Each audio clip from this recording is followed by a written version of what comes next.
우리 같이 고백할까요?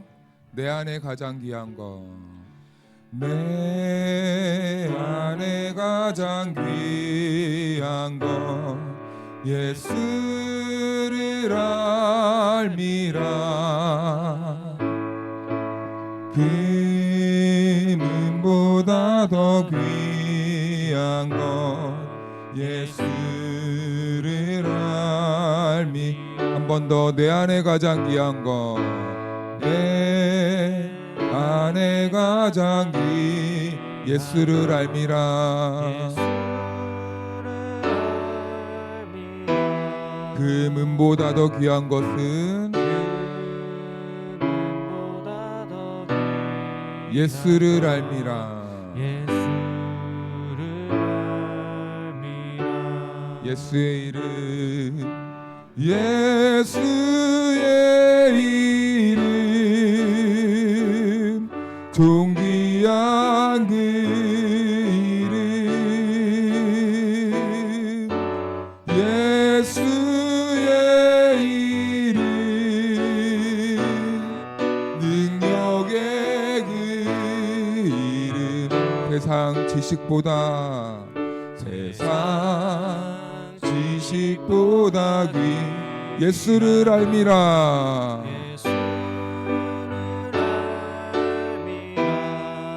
내 안에 가장 귀한 것은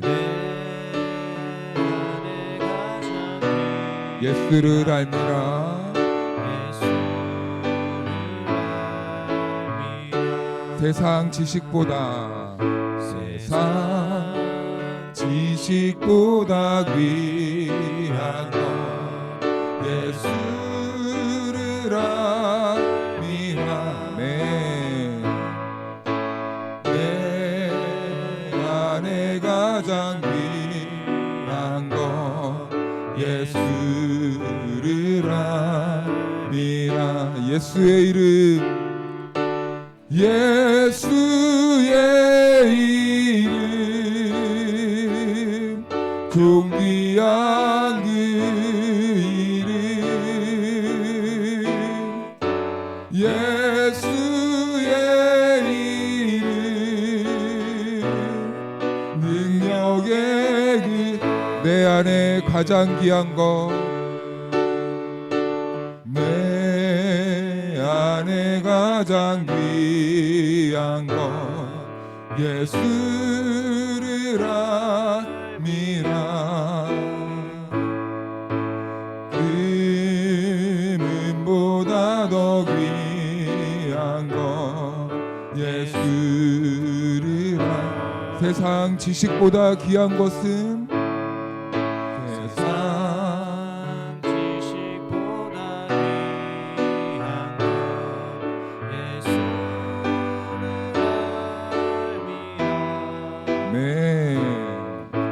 내 안에 가장 귀한 것 예수를 알미라. 예수의 이름은, 예수의 이름, 존귀한 예수의 이름은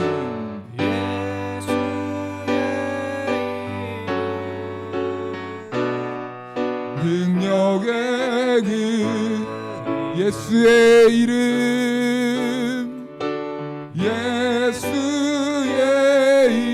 이름, 존귀한 그 이름. 예수의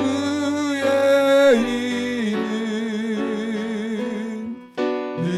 우리 다시 한번 믿음으로 고백합니다. 예수의 이름은, 예수의 이름,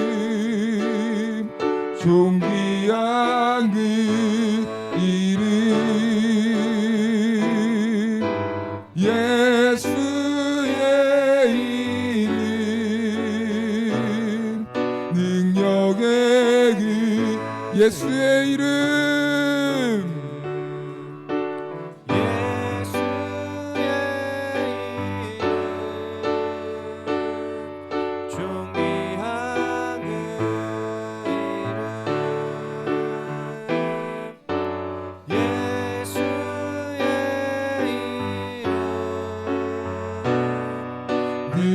저녁의 그 이름. 할렐루야. 네, 우리 이 시간 손뼉 치면서 힘차게 주님을 찬양할까요? 오라 우리가 찬양하겠습니다.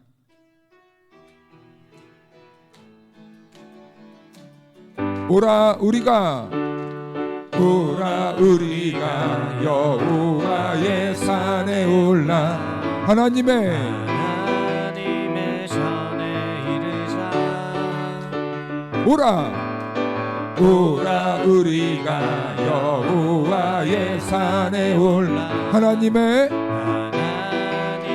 전에 이르자. 주님의 도를 배우고 주님의 도를 배우고 주님의 길로 행하니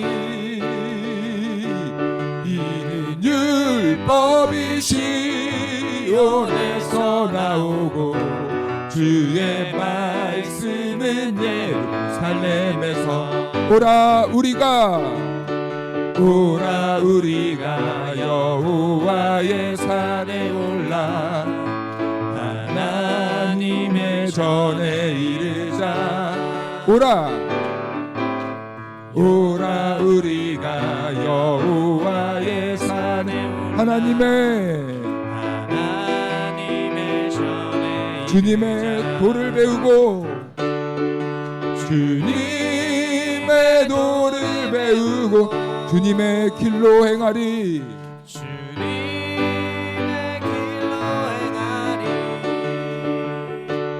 이는 율법이 시온에서 나오고 주의 말씀. 우리 다시 한 번 더 힘차게 찬양할까요? 오라 우리가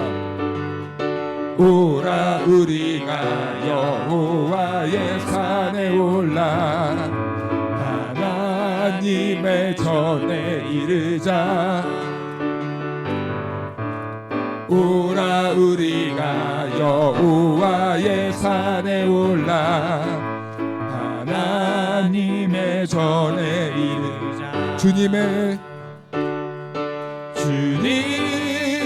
도를 배우고 주님의 길로 행하리. 이는 율법이 시온에서 나오고 주의 말씀은 예루살렘에서. 주님의 도를 배우고 주님의 길로 행하리.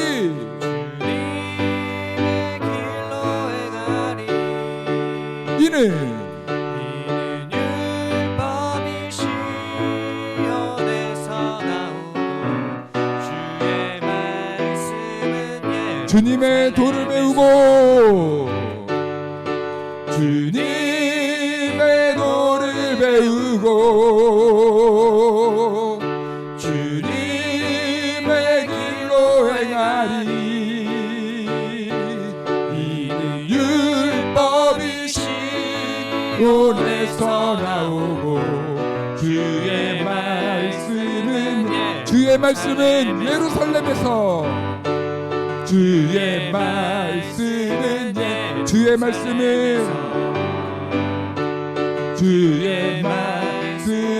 예루살렘에서. 우리 하나님께 큰 감사와 영광의 박수 올려드립시다. 할렐루야.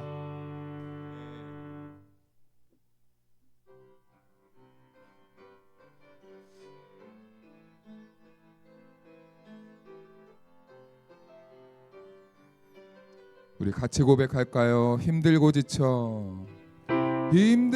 지쳐 낭망하고 넘어져 일어날 힘 전혀 없을 때에 조용히 다가와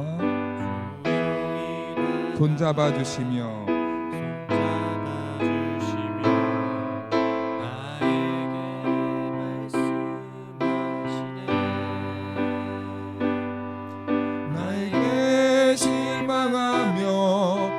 자신 연약해 고통 속에 눈물을 흘릴 때에 손길 눈물 닦아주시며 나에게 말씀하시네. 너는 내 아들이라, 너는 내 아들이라. 오늘날 내가 너를 낳도다. 너는 내 아들이라. 나의 사랑하는 내 아들이라. 힘들고 지쳐 난망하고 넘어져 일어날 일 전혀 없을 때에 조용히 다가와 손 잡아주시며 나에게 말씀하시네. 나에게 실망하지만 나에게 실망하며 내 자신 연약해 고통 속에 눈물 흘릴 때에 못 자국난 그 손길 눈물 닦아주시며 나에게 말씀. 우리 같이 고백할까요? 너는 내 아들이라. 너는 내 아들이라. 오늘날 내가 너를 낳도다. 너는 내 아들이라. 나의 사랑하는 내 아들이라. 언제나 변함없이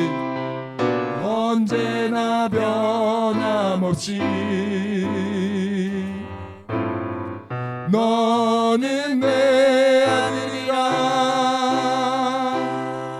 나의 십자가 고통 내 삶의 그 고통으로 내가 너를 낳았으니 너는 내 아들이라. 너는 내 아들이라. 오늘날 내가 너를 낳도다. 너는 내 아들이라. 나의 사랑하는 내 너는 내 아들이라. 너는 내 아들이라. 오늘날 내가 너를 낳도다. 너는 내 아들이라. 나의 사랑하는 내 아들이라. 나의 사랑하는 내 아들이라. 나의 사랑하는 아들이라. 나의 사랑하는 내 아들이라. 우리 시간 잠깐 기도하며 나아갑시다. 오늘 우리들에게 주신 하나님의 말씀은 예레미야 1장 11절 말씀입니다. 하나님의 말씀을 제가 봉독하겠습니다. 여호와의 말씀이 또 내게 임하니라. 이르시되 예레미야야 내가 무엇을 보느냐 하시매 내가 대답하되 내가 살구나무 가지를 보나이다. 이 말씀은 하나님의 말씀입니다. 아멘. 할렐루야. 하나님의 은혜와 평강이 우리 모두에게 함께하기를 주님의 이름으로 축원하고 축복합니다. 네, 오늘은 네 번째 질문입니다. 우리 다 같이 제목을 읽어볼까요? 시작. 네, 내가 무엇을 보느냐. 회복을 위한 7가지 질문 네 번째. 오늘 주님은 저와 여러분들에게 질문하십니다. 네가 무엇을 보느냐? 이 질문은 먼저는 하나님께서 예레미야 선지자에게 했던 말씀이죠. 예레미야는요, 약 40년 동안 선지자 생활을 합니다. 그런데요, 그의 이력이 참 재미있습니다. 한 명의 왕을 섬기기도 힘든데 이 사람은 자그마치 정설로는 4명이지만 또한 여러 가지 견해에 따라서 5명, 6명까지 이 통치자를 이렇게 섬기는 모습을 보여줍니다. 그리고 예레미야가 활동하던 이 시대는요, 매우 좀 우울한 시대였어요. 영적으로 암흑기라 불리던 그 사사 시대와 버금갈 정도로 매우 백성들이 영적으로 어두워서 타락하고 그런 어려운 시대를 살고 있었습니다. 나라 어디를 보아도요, 멀쩡한 구석이 아무 데도 없었어요. 영적으로도 머리로부터 발끝까지 완전히 성도들이 다 백성들이 무너진 상태에 있었습니다. 그래서 보이는 현상이라든지 아니면 영적으로라든지 완전히 무너진 시대가 바로 예레미야가 활동하던 시대였던 것이죠. 그래서 이 영적으로 무너지니까 백성들의 또 이 삶은 어떻습니까? 매우 힘들었습니다. 그리고 고단했습니다. 그리고 우울하기도 했고 침체돼 있었고 그리고 아픔과 고통이 끊이지 않던 시대가 바로 그 시대였습니다.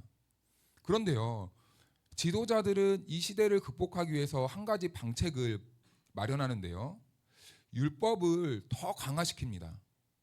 더 잘 지켜야 된다고 몰아붙입니다. 그러나요, 그들의 생각과 계획과는 다르게 이상합니다. 지도자들은 율법을 더 강화했지만 어떻게 보이는 현상은 하나님과 점점 거리가 동떨어지게 되는 거예요. 하나님의 말씀을 가르쳐야 하는 지도자들은요, 하나님의 말씀도 제대로 이해하지 못했습니다. 그 결과 말씀을 전하는 것 같았지만 그들의 메시지의 결론은 항상 무엇이었냐면요, 바알의 이름으로 축복하고 예언하는 황당한 일이 벌어졌던 것이죠. 이 말은 우리가 단순히 이 사람들이 신의 이름으로 축복했다는 게 아닙니다. 하나님의 뜻을 제대로 전하지 않고 세속적인 메시지를 전했다는 겁니다. 하나님의 뜻은 한쪽으로 살짝 감춰놓고 너네들 이렇게만 해 그럼 복 받을 수 있어 라는 이런 바알이 주는 축복을 계속해서 빌어주었다는 것이죠. 이런 시대를 성경은 어떻게 설명하고 있는지 읽어보면요, 이 시대의 영적인 상태가 고스란히 기록되어 있습니다. 우리가 지금부터 말씀을 조금 읽을 건데 좀 깁니다. 그럼에도 우리가 한 절씩 좀 교독했으면 좋겠어요. 제가 먼저 읽겠습니다. 야곱의 집과 이스라엘의 집 모든 족속들아 여호와의 말씀을 들으라. 나 여호와가 이와 같이 말하노라. 너희 조상들이 내게서 무슨 불의함을 보았기에 나를 멀리하고 가서 헛된 것을 따라 헛되이 행하였느냐. 그들이 우리를 애굽 땅에서 인도하여 내시고 광야 곧 사막과 구덩이 땅 건조하고 사망의 그늘들 땅 사람이 그곳으로 다니지 아니하고 그곳에 사람이 거주하지 아니하는 땅을 우리가 통과하게 하시던 여호와께서 어디 계시냐 하고 말하지 아니하였도다. 내가 너희를 기름진 땅에 인도하여 그것의 열매와 그것의 아름다운 것을 먹게 하였거늘 너희가 이리로 들어와서는 내 땅을 더럽히고 내 기업을 엮은 것으로 만들었으며 제사장들은 여호와께서 어디 계시냐 말하지 아니하였으며 율법을 다루는 자들은 나를 알지 못하며 관리들도 나에게 반역하며 선지자들은 바알의 이름으로 예언하고 무익한 것을 따랐느니라. 여기까지 보면요, 제사장들은 여호와께서 하신 일에는 관심을 두지 않았다는 것을 기록하고 있어요. 율법을 다루는 사람들까지도요, 하나님을 무시했습니다. 그들은요, 바알의 이름으로 예언을 하는 거예요. 헛된 우상을 섬기고 있었다고 그 시대의 사람들을 이렇게 고발하고 있습니다. 그리고 우리 건너뛰어서 20절부터 25절 말씀까지를 한 절씩 교독해 볼까요? 내가 옛적부터 내 멍에를 꺾고 내 결박을 끊으며 말하기를 나는 순종하지 아니하리라 하고 모든 높은 산 위에서와 모든 푸른 나무 아래에서 너는 몸을 굽혀 행음하도다. 내가 너를 순전한 참 종자 곧 귀한 포도나무로 심었거늘 내게 대하여 이방 포도나무의 악한 가지가 됨은 어찌 됨이냐. 주 여호와의 말씀이니라. 네가 잿물로 스스로 씻으며 내가 많은 비누를 쓸지라도 내 죄악이 내 앞에 그대로 있으리니. 내가 어찌 말하기를 나는 더럽혀지지 아니하였다 바알들의 뒤를 띠지 아니하였다 하겠느냐. 골짜기 속에 있는 내 길을 보라. 내 행한 바를 알 것이니라. 발이 빠른 암낙타가 그의 길을 어지러이 달리는 것과 같았으며 너는 광야에 익숙한 들 암나기들이 그들의 성욕이 일어남으로 헐떡거림 같았도다. 그 발전기에 누가 그것을 막으리요. 그것을 찾는 것들이 수고하지 아니하고 그 발전기에 만나리라. 내가 또 말하기를 내 발을 제어하여 벗은 발이 되게 하지 말며 목을 가라게 하지 말라 하였으나 오직 너는 말하기를 아니라 이는 헛된 말이라. 내가 이방 신들을 사랑하였은즉 그를 따라 가겠노라 하도다. 아멘. 성경은 예레미야 시대를 이렇게 표현하고 있죠. 입에 담기 조금 부끄럽지만 발정난 짐승처럼 살고 있었다. 주체를 하지 못했다는 겁니다. 무엇을요? 자기 욕정. 세속의 욕구가 이끄는 대로 그냥 구분하지 못하고 발정난 짐승처럼 그렇게 살았다는 겁니다. 그 이유가 무엇입니까? 하나님을 떠났기 때문이라고 말하고 있죠. 하지만 그들은 아이러니하게도 이런 삶을 살면서 희한하게 율법의 제도는 더욱더 강화했습니다. 이런 암울한 시대 속에서 그 시대를 고치기 위해 하나님께서 그의 종을 부르시는데 바로 예레미야를 선택하시고 부르신 겁니다. 그런데 놀랍게도요, 이 예레미야는요, 그 시대가 좋아하는 사람이 아니었어요. 예레미야의 이 배경을 보면요, 이 시대에 어울리는 사람이 아닙니다. 비주류의 인생을 살았던 사람이 바로 예레미야입니다. 거들떠 보지도 않았던 사람이에요. 지방 출신입니다. 성경을 보니까 그는요, hil기야 제사장의 아들이었다라고 이렇게 소개하고 있어요. 그리고 그는 아나도 출신이라고 말합니다. 지금으로 말하면 아나타 지역을 말합니다. 사해 근처 사막의 끝자리 변두리 지역이에요. 이 지역은요, 사람들이 잘 살지 않습니다. 주로 어떤 사람들이 이 지역에 살았냐면 가난한 사람들과 그리고 유배된 사람들이 모여서 살던 지역입니다. 그래서 주로 이곳은요, 유배지로 사용되었다고 기록되고 있어요. 즉 무슨 말이냐면 지금 예레미야는 아직 성인은 아닙니다. 그래서 예레미야의 온 가정은 지금 이 아나도 지역에 살고 있는 거예요. 이건 무슨 말이냐? 제사장이었던 그 아버지가 중한 정권으로부터 이렇게 밀림을 받았던 것, 쫓겨나갔던 것이죠. 그래서 그의 온 가정은 지금 그 중앙 집권 체제에서 밀려났고 지금 이 유배의 삶을 살고 있었던 것입니다. 한마디로 몰락한 집안 출신인 예레미야였던 거예요. 게다가 예레미야는요, 또 성품은 어떻는가? 기질적으로 굉장히 내성적입니다. 말도 잘 못해요. 유창하지 않았답니다. 그래서인지 사람들 앞에 나서기보다는 항상 뒤로 물러나 있는 인생을 살고 있었어요. 그런데 하나님께서는요, 그가 아직 뭐 번역에 따라서 10대라고도 하고 뭐 20대, 뭐 30대라고도 말은 하지만 보통적으로는 약 한 10대에서 20살 사이라고 말을 합니다. 아무튼 그렇게 어렸을 때 일방적으로 예레미야에게 찾아오시는 것이죠.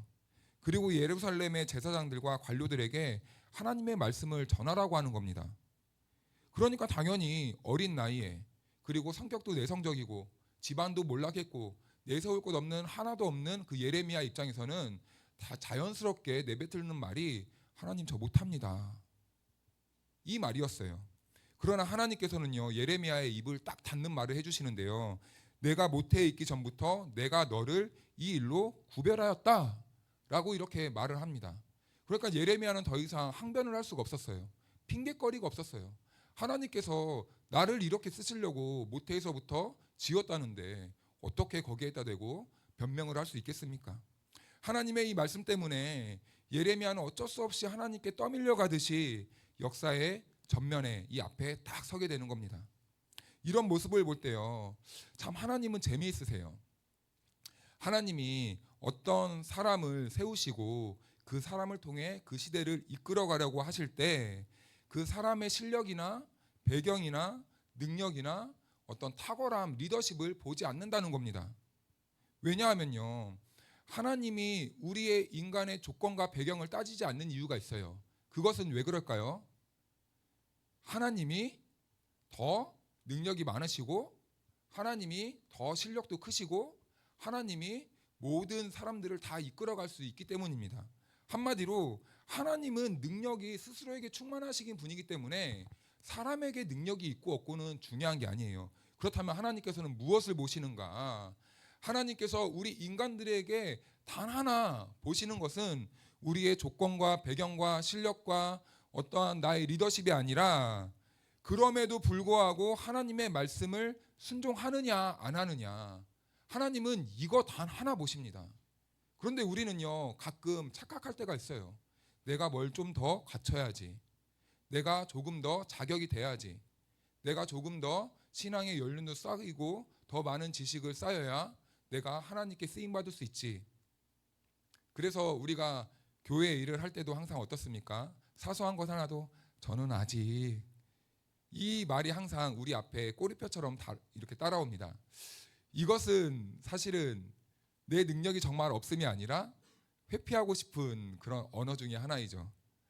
그런데 하나님께서는 아무튼 사람을 그 시대에 세우시고 쓰실 때는 우리 인간의 조건과 환경이 아닌 하나님의 말씀에 순종하는 자들을 부르신다는 겁니다. 왜요? 하나님의 능력이 더 탁월하시고 충만하시기 때문입니다. 그러므로 사랑하는 여러분, 우리가 어떤 상황 속에 있든지 어떤 환경 속에 있든지 주님께서 우리를 부르실 때 언제나 순종할 수 있는 여러분들이 되시기를 주님의 이름으로 축복합니다.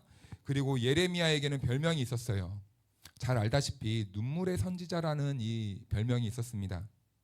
이 별명이 붙은 이유는 몇 가지가 있어요. 첫 번째로는 예레미야는 지금 자기가 원하는 길이 아닙니다. 가장 자신이 없는 길이었어요. 왜요? 아까 말했듯이 성격이 내성적입니다. 그리고 배경도 그렇게 좋지 않습니다. 사람들 앞에 나섰을 때 저 집 가정 몰락한 가정인데 이 꼬리표가 항상 있었다는 것이죠. 재능과 환경과 상황에 완전히 맞지 않습니다.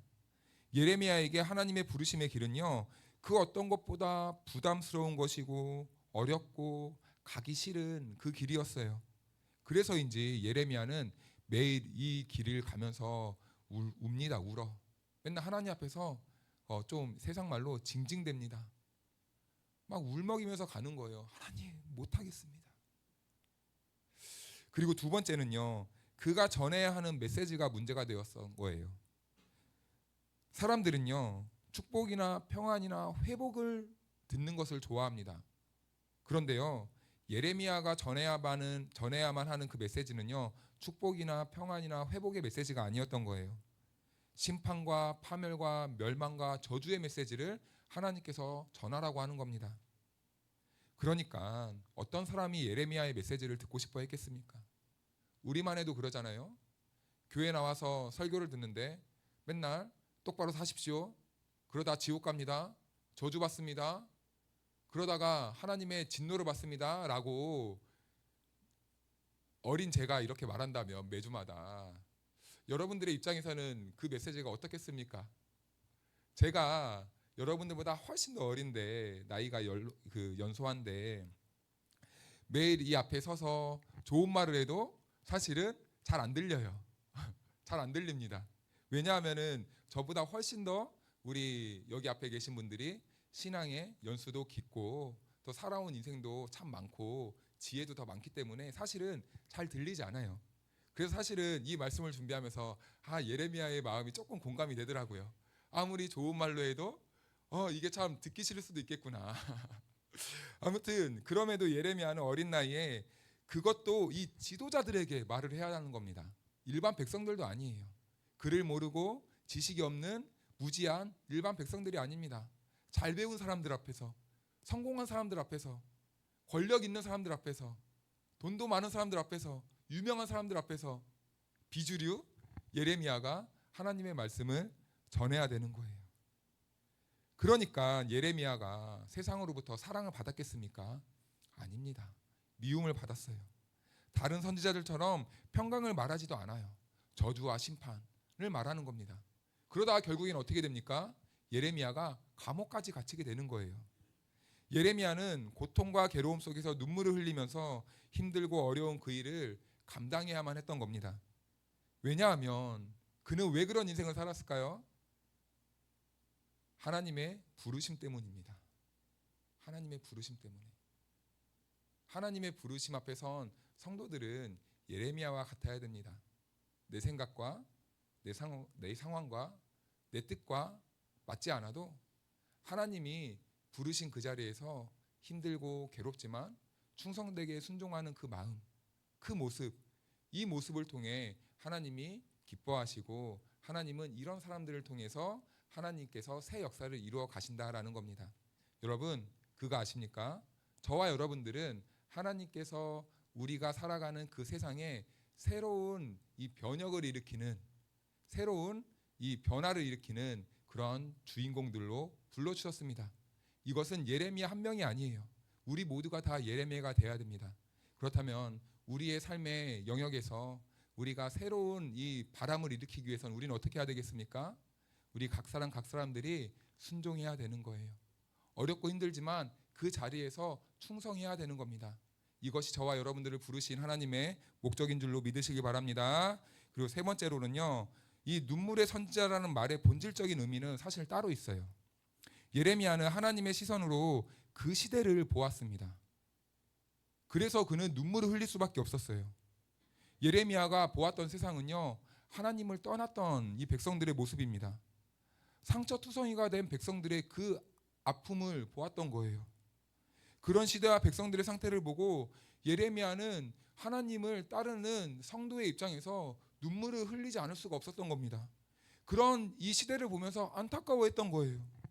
우리는 여기에서 하나님께서 일하시는 방식을 또 한 가지 발견하게 됩니다. 하나님께서는 한 시대를 고치실 때 반드시 그 시대를 보면서 슬퍼할 수 있는 심령을 준비시킨다는 것이죠. 이와 비슷하게 하나님께서는요, 사무엘 선지자를 부를 때 누구의 눈물을 보고 부르셨습니까? 한나, 그의 어머니의 눈물을 보고 그 사무엘을 부르셨습니다. 이렇듯 하나님께서는 하나님의 눈물을 가진 사람을 먼저 세우시는데 예레미야가 그 심령을 가진 사람이었다라는 거예요. 그런 예레미야를 하나님께서 불렀던 겁니다. 세상을 보면서 안타까워하고 이 세상을 향해서 어떻게 해야 될까? 무엇을 해야 될까? 애통하고 슬픈 마음을 가진 예레미야. 비록 나이는 어리고 환경은 보잘것없었지만 하나님께서는 그런 하나님의 시선을 가진 그 예레미야를 불러주셔서 오늘 그에게 환상을 보여주시는데 우리 1장 11절 말씀을 같이 한번 읽어볼까요? 시작. 말씀이 또 내게 임하니라. 이르시되 예레미야야 내가 무엇을 보느냐 하시매 내가 대답하되 내가 살구나무 가지를 보나이다. 아멘. 이제부터는 하나님께서 예레미야 선지자에게 보여주신 이 두 가지의 환상에 대해서 잠깐 나누도록 하겠습니다. 먼저는 하나님께서는 예레미야를 부르시고 환상을 보여주시는데 내가 살구나무 가지를 보나이다 라고 대답합니다. 살구나무 가지를 하나님께서 보여주신 거예요. 이 장면은 단순히 이 나무가 어떻게 생겼는지 그것을 묻는 것이 아니죠. 하나님은 예레미야에게 이 시대를 어떻게 보는지 그리고 어떤 눈으로 해석하고 있는지를 묻고 계신 겁니다. 살구나무는 히브리어로 샤케드라는 단어이거든요. 그런데요, 그와 비슷한 단어가 하나 있어요. 쇼케드라는 단어가 있습니다. 우리는 쇼케드 이렇게 구분돼서 읽지만 히브리어 이 단어를 보면 매우 비슷하게 생겼어요. 이 말의 쇼케드라는 뜻이 무엇이냐면 깨어서 지켜본다. 깨어서 지켜본다. 그리고 또 다른 의미는 반드시 이루어지게 한다. 라는 의미가 있습니다. 그래서 12절 말씀을 다 같이 읽어볼까요? 시작. 여호와께서 내게 이르시되 내가 잘 보았도다. 이는 내가 내 말을 지켜 그대로 이루려 함이라 하시니라. 아멘. 마지막 말미를 보니까 그대로 이루려 함이라. 이 말이 바로 쇼케드라는 단어입니다. 그래서 샤케드 살구나무와 쇼케드 이 내 말을 다 이루겠다는 이 말은요, 유대인들은 언어 유희로 사용했어요. 그래서 이 샤케드라는 말을 들으면 유대인들은 자연스럽게 쇼케드라는 단어를 연상시켰습니다. 그리고 이 살구나무는 히브리인들에게 어떤 의미가 있냐면 이제 겨울이 지나고 봄을 알리는 그 나뭇가지인 거예요. 겨울이 아무리 춥고 길어도 봄은 반드시 오죠. 그런데요, 그 봄을 알리는 첫 번째 이 꽃말이, 이 꽃송이가 바로 이 살구나무 가지에서 피는 그 꽃이었다는 것이죠. 지금 이스라엘은요, 어떤 상황이냐면 영적인 혹한기를 맞고 있습니다. 말씀이 사라졌어요. 말씀이 사라지니까 그 안에 무엇이 채워졌습니까?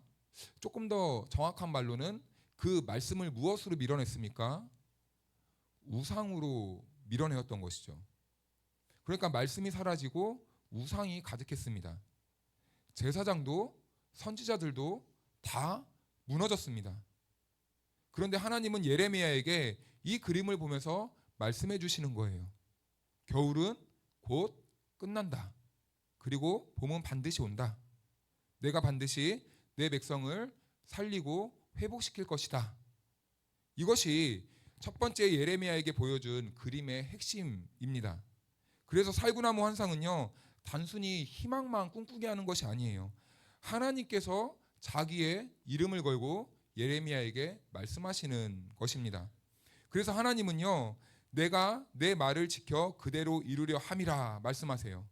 내가 내 말을 반드시 지키고 성취하겠다라는 이 선언, 선포입니다. 그리고 이 백성을 다시 말씀의 백성으로 회복시키겠다는 그 의미를, 그 의지를 이 말씀에 담고 있는 것이죠. 우리 개인적으로도 마찬가지입니다. 어떤 성도는요, 지금 영적으로 매우 추운 혹한기, 겨울을 맞고 있는 성도들이 있을 수도 있을 거예요. 차가운 겨울을 지내고 있는 분들이 있을 수도 있습니다. 기도도 안 돼요. 이럴 때는 마음이 메말라집니다. 말씀이 들리지도 않아요. 모든 관계가 다 무너지게 됩니다. 어떻게 해야 하는지 인생의 앞이 안 보이는 시기를 살고 있을 수도 있습니다.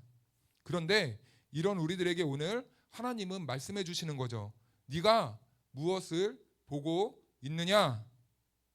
여러분, 우리의 상황만 보면 차갑고 아무것도 없는 영적 어둠, 겨울일 수 있습니다. 우리가 사는 현실만 보면 내 앞에 보이는 상황들은 다 절망이고 괴로움이고 힘듦일 수도 있습니다. 그런데 하나님은요, 그런 우리들에게 오늘 살구나무까지를 보여주시는 겁니다. 그리고 우리들에게 이렇게 말씀하시는 거죠. 아직 끝나지 않았다. 나는 지금도 깨어있고 살아있고 일하고 있다. 내 말은 단순히 너희를 위한 게 아니라 내가 한 말 때문에 반드시 이루겠다. 이렇게 말씀하시는 겁니다. 그래서 어떤 분들은 이렇게 말합니다.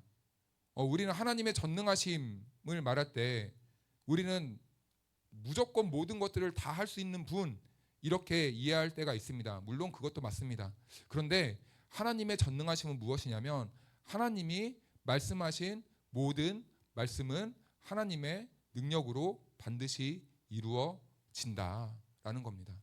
그렇다면 오늘 하나님께서 저와 여러분들에게 이런 말씀을 주셨다면 하나님은 오늘 저와 여러분들에게 단순히 이 낭만적으로 그냥 힘든 세상 부정적으로 살지 말고 긍정적으로 좀 희망을 품으며 살아봐, 이 정도입니까? 아니면 너네들이 희망을 갖는데, 소망을 꿈꾸는데, 꿈을 꾸는데 반드시 이루어질 거야 라는 이 하나님의 약속이 담긴 메시지입니까? 당연히 후자죠. 그래서 우리들에게 필요한 건 무엇일까요? 하나님의 말씀을 향한 신뢰, 하나님의 말씀을 향한 믿음이 필요한 겁니다. 오늘 하나님께서는 저와 여러분들에게 어렵고 힘든 상황 속에서도 반드시 희망, 소망이 있다고 말씀하십니다. 회복을 선포해 주셨습니다. 오늘 이 말씀이 우리들의 심령에 믿음으로 새겨지기를 주님의 이름으로 축복합니다. 그리고 두 번째 그림을 보여주시는데요. 우리 13절 14절 말씀을 다 같이 읽어볼까요? 시작. 여호와의 말씀이 다시 내게 임하니라. 이르시되 내가 무엇을 보느냐? 대답하되 끓는 가마를 보나이다. 그 윗면이 북에서부터 기울어졌나이다 하니 여호와께서 내게 이르시되 재앙이 북방에서 일어나 이 땅의 모든 주민들에게 부어지리라. 아멘. 하나님께서 두 번째로 또다시 묻습니다. 네가 무엇을 보느냐? 두 번째 환상을 보여주시는 거죠. 그러자 예레미야가 이번에 본 환상은요, 펄펄 끓는 가마였어요. 그런데요, 이 가마가 약간 좀 이상합니다. 단순히 끓는 게 아니라 이 가마가 북에서 남쪽을 향하도록 이렇게 기울어지고 있는 거예요. 뜨거운 것이 곧 남쪽을 향해서 펄펄 끓는 것이 쏟아질 그 상황에 있는 겁니다. 아주 불길한 징조의 환상인 것이죠. 기울어진 이 가마의 모습은 하나님의 심판이 곧 임하게 될 것이다 라는 뜻이에요. 그리고 끓고 있는 것이 쏟아짐으로 곧 재앙이 닥치게 될 것이다 라는 것을 보여준 겁니다. 이렇다 하나님의 심판과 재앙은 남쪽, 남유다, 이스라엘을 향해서 곧 쏟아지게 될 것이라는, 곧 재앙이 임하게 될 것이라는 것을 예레미야에게 말씀해주고 있는 거죠. 이 시대는 실제적으로 이제 아수르 제국이 점점 힘을 잃어가고 있던 상황입니다. 그리고 바벨론 제국이 신흥 강국으로 급부상하고 있던 시대였죠. 바벨론은 이제 곧 아수르를 무너뜨릴 거예요. 그런데 아수르를 무너뜨리면 이제 이 이스라엘은요, 이 바벨론의 포로가 될 수밖에 없습니다. 그래서 이 환상은 단순한 상징이 아니라 곧 앞으로 닥쳐질 이스라엘의 현실이 될 것이란 거죠. 이스라엘은 바벨론에 의해 망하게 될 것이고 그 결과로 70년이라는 시간 동안 포로살이를 해야 합니다. 그래서 이 끓는 가마가 남쪽을 향해 있는 이 환상은요, 이제 남유다의 멸망과 그리고 포로 생활을 예언해 주는 하나님의 말씀이었던 거죠. 그런데요, 살구나무 이 환상과 끓는 이 가마의 환상을 보면요, 약간 이해하기 어려운 부분이 있습니다. 왜냐하면 이 살구나무에서는 아까 하나님의 어떠한 의도가 담겨 있다고 했죠? 회복, 희망, 이것을 말씀해 주었어요. 그런데 갑자기 두 번째로 보여주는 환상이 끓는 가마라는 거예요. 심판이라는 거죠. 재앙이라는 거죠. 그럼 하나님은 지금 우리들에게 거짓말을 하고 있는 건가? 하나님은 우리들에게 지금 변덕을 부리시는 분이신가? 약간 좀 모순처럼 느껴집니다. 아니, 메시지가 일괄적이지 않은 거예요.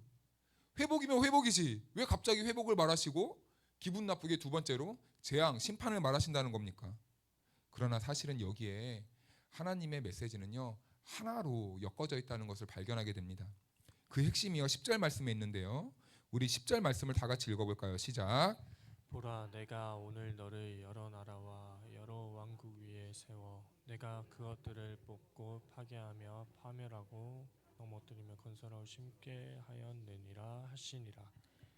아멘. 여기에 보니까 6가지의 동사가 나옵니다. 첫 번째로는 뽑고, 파괴하고, 파멸하고, 넘어뜨리고, 그리고 건설하고, 심는다. 그런데 앞에 네 단어를 보니까 전부 어떤 단어입니까? 뽑아버리고, 파괴하고, 파멸하고, 넘어뜨린다. 이런 부정적인 단어가 있어요. 그런데 마지막 두 가지 단어를 보니까 그것과는 반대로 건설하고 심는다라고 이렇게 하나님께서는 말씀하시는 거예요. 앞에 네 가지의 단어와 뒤에 두 가지의 단어가 서로 상반된 개념의 이런 단어들이 나열되어 있다는 것이죠. 그런데요, 이것이 하나님의 방식이라는 겁니다. 하나님은 우리를 새롭게 세우기 위해 먼저 하시는 작업이 있어요. 그것은 무너뜨림이라는 겁니다. 다시 심기 위해 뽑아내버리는 거예요. 왜냐하면 깨지지 않으면 회복이 일어날 수 없기 때문이에요. 이스라엘은 이미 골물대로 골마 있는 상태입니다. 머리부터 발끝까지 멀쩡한 곳이 아무 데도 없었어요. 겉으로는 열심히 제사를 드려요. 예배도 드립니다. 제물도 아주 많이 가져옵니다. 말씀을 배우고 지키는 것처럼 보입니다. 열심히 종교적 행위를 하고 있지만 속은 완전히 비어 있다는 거예요. 썩어 있었다는 겁니다. 그래서 하나님은 그들을 살리기 위해 먼저 어떻게 하십니까? 썩은 부패한 것들을 도려내시는 거예요. 잘라내는 겁니다. 회복시키기 위해 먼저 완전히 무너뜨리는 거예요. 부흥을 주기 위해 먼저 하나님께서 심판을 하신 겁니다. 하나님께서는 비록 이 백성들을 잠깐 동안 포로 생활을 하게 하시지만 결국 이 포로 생활이라는 심판을 통해 하나님께서는 이스라엘 백성들에게 무엇을 말씀해 주고 싶었던 걸까요? 하나님께서는 왜 그들을 심판하시고 왜 포로 생활을 겪게 하셨을까요? 하나님의 이 숨겨진 의도는 무엇일까요? 그들을요, 다시 하나님께 집중시키고 하나님만이 우리의 유일한 대안이고 소망이라는 것을 다시 깨닫게 하시기 위해 하나님께서는 무너뜨리시는 겁니다. 그러면서 이 무너짐을 경험하면서 이스라엘 백성들은 이제 자기들의 이 죄를 회개하고 절절히 하나님의 은혜를 다시 사모하게 되는 것이죠. 그리고 이스라엘은 다시 하나님께 돌아오게 될 것이에요. 나아오게 될 것입니다. 그런데 회복하기 위해 하나님께 나오는 방식이 있다는 거예요. 하나님께서는 회복시키시는데 우리 성도들이 하나님께 회복을 경험하게 하는 그 방식이 있다는 겁니다. 우리 29장의 말씀으로 한번 가볼까요? 12절 13절 말씀을 한 절씩 교독해 봅니다. 너희가 내게 부르짖으며 내게 와서 기도하면 내가 너희들의 기도를 들을 것이요 너희가 온 마음으로 나를 구하면 나를 찾을 것이요 나를 만나리라. 아멘. 하나님께서 회복의 통로로 사용하시는 것이 있다면 바로 기도라는 것을 예레미야 선지자를 통해 우리들에게 말씀해 주는 겁니다. 하나님이 이 세상을 경영하시고 섭리하시고 우리의 삶을 인도해 가실 때 사용하시는 수단이 방법이 있습니다.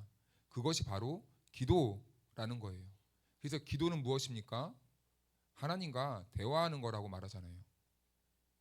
하나님의 뜻을 우리가 깨닫는 시간입니다. 하나님의 마음을 느끼는, 경험하는 시간이에요.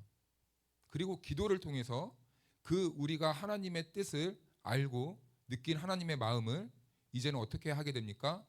기도라는 이 과정을 통해서 우리의 삶에서 드러낼 수 있도록 하나님께서 이끌어 가시는 거예요. 그래서 우리 성도들이 신앙생활에서 말씀이 있는 것과 버금갈 정도로 중요한 것이 있다면 말씀을 읽는 만큼 우리가 기도 생활을 게을리하면 안 된다는 것입니다. 우리가 거룩해진다는 것은 어떤 의미입니까? 우리가 어떤 상황과 어떤 환경과 어떤 형편에 있어도 내 인생의 답이 주님이십니다. 바로 이 주님만 바라보는 태도인데 그것을 외적으로 표현하는 것이 바로 기도라는 것이죠. 그래서 하나님께서는 나의 생각은 재앙이 아니라 너희를 향한 미래요 희망이다 라고 약속해 주십니다. 그래서 살구나무와 끓는 가마의 환상은요 하나의 이야기를 뜻하는 것이고 오늘 예배에 참여한 우리에게는요 새로운 소망의 말씀이 되는 것입니다. 그렇다면 이제 우리는 이 메시지가 오늘을 살아가는 우리 개인과 공동체에 어떤 의미가 있고 그리고 우리는 무엇을 보아야 하는지 한 3가지 정도로 정리해서 말씀해 보고자 합니다. 첫 번째로 성도들은 우리의 삶과 우리의 인생에 만몬, 다른 말로 물질, 또 다른 말로 돈이 우상이 되는 삶을 경계해야 된다는 겁니다. 우리 교회의 주인은 예수님이십니다. 그러므로 이 교회는 만몬, 돈의 신이 주인이 되어서는 안 돼요. 교회의 중심이 돈이 되는 순간에 우리는 하나님의 능력이 없어도 교회가 세워질 수 있다고 생각하게 됩니다. 그래서 어떤 목사님은 어저께 영상을 잠시 보는데 교회가 가난해질 필요성이 있다라고 이렇게 말씀을 하는 거예요. 참 그 말을 들으면서 일리가 있겠다라는 생각을 합니다. 그리고 교회가 말씀에 순종하는 것을 목적으로 하는 교회가 아닌 예산만 들여다보면 근심과 걱정만 쌓이게 됩니다.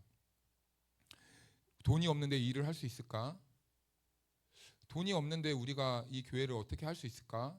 이런 근심과 염려로 항상 예산 가지고 시끌시끌했던 그런 많은 교회들도 보게 됩니다. 그런데 우리가 진심으로 근심해야 하는 문제가 있다면 무엇일까요? 우리가 진심으로 교회와 우리 신앙생활에 있어서 우리가 근심해야 하는 문제가 있다면 우리 교회와 우리의 인생이 하나님의 말씀의 통치를 받고 있느냐 없느냐 우리는 여기에 더 무게를 두고 더 우리는 근심해야 되고 있는 거겠죠. 우리가 어쩌면 돈이라는 이 세상이 추구하는 그 가치로 인하여서 우리가 어느 순간 모든 것들을 돈으로 해석하고 돈으로 바라보고 돈으로 이해하는 순간에 하나님의 말씀이 한편으로 밀려 있다면 어쩌면 지금 우리도 예레미야 시대가 살고 있던 그 영적인 암흑기 시대와 똑같은 이 세상을 살고 있다는 것이죠. 1세기 사도들은요 예수님이 승천하시고 1세기의 사람들 베드로, 야고보, 요한이 살던 그 시대의 사람들은요 아무것도 가진 것이 없었습니다. 교회의 조직도 없었습니다. 그런데 그들은요 이렇게 말합니다. 베드로가 성전 미문에 앉은 그 앉은뱅이를 향해서 이렇게 말하죠. 내게 은과 금은 없지만 곧 나사렛 예수의 이름으로 명하노니 일어나 걸으라 라고 말씀하십니다. 그 시대는 돈의 위력은 없었어요. 하지만 예수님의 이름에 권위가 있던 시대입니다. 예수님의 이름을 믿고 능력을 행하는 것이 가능한 시대였다는 것이죠. 그런데 어느덧 우리의 삶에 그리고 공동체에 우리가 모르는 사이에 은과 금의 실력이 더 중심이 되어버린 것은 아닌지 우리는 돌아보아야 한다는 것이죠. 그리고 그것이 다 무너지고 다시 회복되어져야 된다는 겁니다. 적어도 우리는 거룩한 성도라 불리는 우리는 주님 다시 오시는 그날까지 내게 은과 금은 없지만 나사렛 예수의 이름으로 걸으라 는 이 선포가 가능한 우리의 인생과 교회가 되어야 되지 않을까요?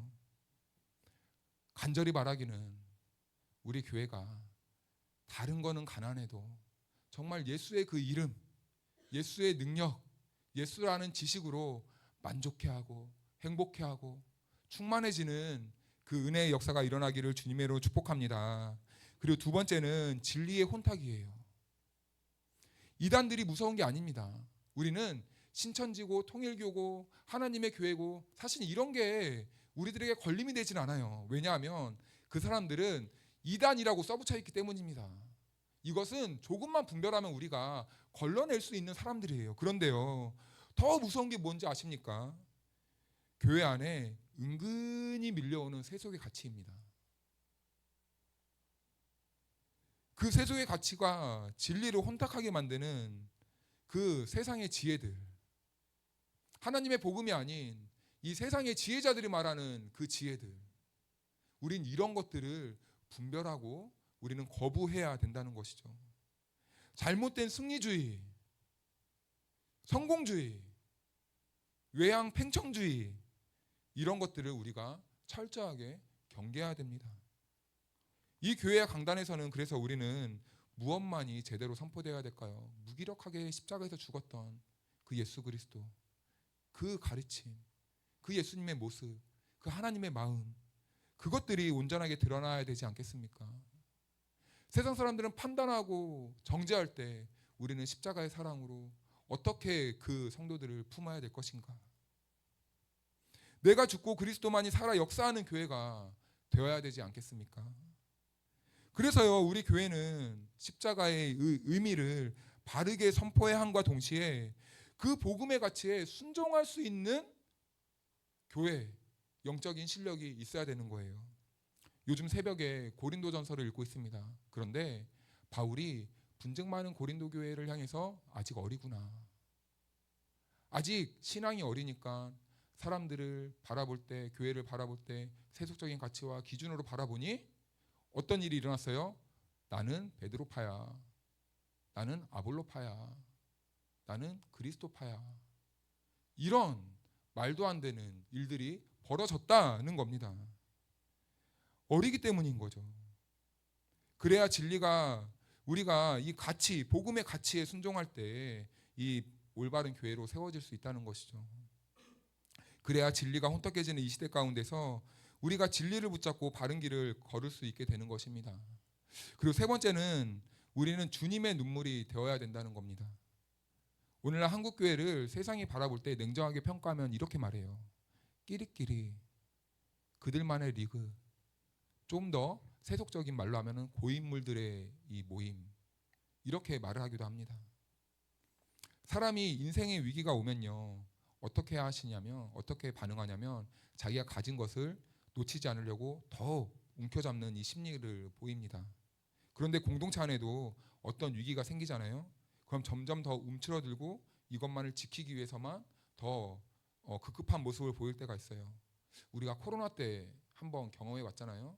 이것들을 놓치지 않기 위해서 더 급급해하고 조급해하고 이런 모습들을 많이 보았습니다. 그런데 그러다 보면 놓치게 되는 것이 있습니다. 시선이 우리 안에만 집중되게 되면, 나에게만 집중되게 되면 타인이 보이지 않게 되는 거예요. 이타적인 삶이 불가능해지게 되는 겁니다. 주님의 시선이 어디에 있는지, 예수님은 어떤 곳을 향하여서 눈물을 흘리고 있는지를 보지 못하게 된다는 것이죠. 지금 우리와 교회는 어떻습니까? 주님의 마음이 있는 곳을 향하여서 우리의 시선이 향하고 있는 것 같습니까? 저는 그러고 있는 것 같습니다. 왜냐하면 우리 교회 성도님들을 보면요, 항상 내가 조금 불편해도 다른 분들을 먼저 챙겨주시더라고요. 우리 교회가 조금 부족해도 우리 교회에 더 부족한 분들을 위해 더 이렇게 항상 봉사하시는 모습을 보면요, 참 감사합니다. 그런데 우리가 이 아름다운 우리 교회의 이런 모습들을 계속 우리가 유지하기 위해서는 우리가 어떻게 해야 됩니까? 복음의 가치가 흔들리면 안 돼요. 세속적인 물결에 우리가 합류하면 안 된다는 겁니다.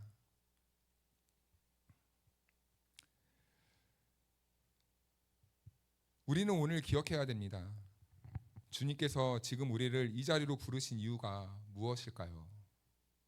세상이 볼 때는 우리는 어쩌면 내가 섬김을 받아야 되지 이렇게 생각할 수도 있습니다. 사실은 그것이 우리의 솔직한 마음입니다. 내가 섬기는 것보다 내가 먼저 섬김을 받고 싶어하는 이 마음이 먼저 있어요. 그래서 예수님께서는 이렇게 말하죠. 대접받고자 하는 자는 먼저 어떻게 해야 됩니까? 먼저 대접하라 라고 말씀하시죠. 그래서 우리 주님은 우리들에게 섬김을 받기 위해 먼저 우리를 어떻게 하셨습니까? 섬겨버리셨습니다. 십자가로.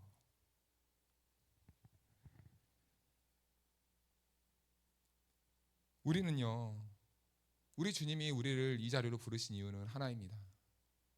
우리가 하나님의 마음을 알고 섬김이 필요한 이 세상을 향해서 주님의 손과 발이 되어달라는 그 부르심의 요청으로 저와 여러분들이 이 자리에 부르심을 받은 겁니다.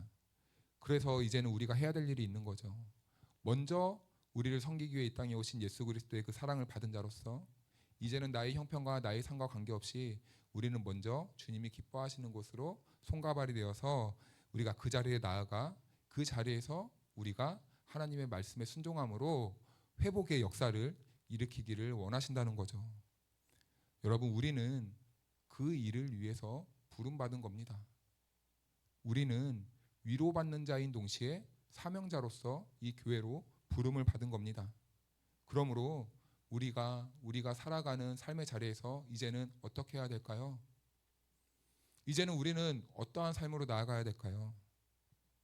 간절히 바라기는 말씀에 순종할 수 있는 저와 여러분들이 될 수 있기를 주님의 이름으로 축복합니다. 우리가 말씀에 순종하여서 깨어지고 답답하고 아프고 그리고 무기력한 그곳에 우리를 말씀에 순종하는 저와 여러분들을 통해 회복되는 은혜의 역사가 일어나기를 주님의 이름으로 축원하고 축복합니다. 여호와는 내게 복을 주시고 너를 지키시기를 원하며 여호와는 그의 얼굴을 내게 비추사 은혜 베푸시기를 원하며 여호와는 그 얼굴을 내게로 향하여 드사 평강 주시기를 원하노라. 아멘.